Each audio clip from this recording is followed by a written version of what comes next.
যারা কষ্ট করে আমাদের এই আন্দোলনকে, এই মৌন মিছিলকে, মোমবাতি প্রজ্বলনকে কভার করলেন, নিউজ করবেন, ভিডিও ধারণ করলেন, ছবি তুললেন, তাদেরকেও, যারা অংশগ্রহণ করেছেন এবং যারা এই রাজপথে আন্দোলনরত রয়েছেন, ইতিমধ্যে যে সুবিশাল মিছিল দিয়ে যারা আন্দোলন করলেন, সকলের প্রতি আমাদের অভিবাদন এবং সংহতি। তাজুল ইসলাম অনেকগুলো দাবির কথা বলেছেন, আমাদের নেতৃবৃন্দ অনেকগুলো দাবির কথা বলেছেন, আমাদের সাংবাদিকরা তাদের দাবির কথা বলেছেন, আমাদের পেশাজীবী শ্রমিকরা, রাজনীতিবিদরা তাদের দাবির কথা বলেছেন।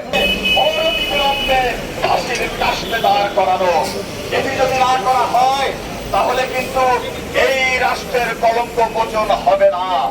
যদি আমাদের গুম খুনের শিকার যারা, হত্যার শিকার হাসিনার সকল কালা জাদু, কালা কানুন, কালো প্রশাসন এই মোমবাতির আলোয় পুড়ে ছাই হয়ে যাক। আমরা পারিনি, আগামীতে আপনাদের যে কোনো আগ্রাসনকে রুখে দেওয়ার মতো সেই সৎ সাহস, সেই দেশপ্রেম বোধ, সেই ত্যাগের মানসিকতা আমরা লালন করি।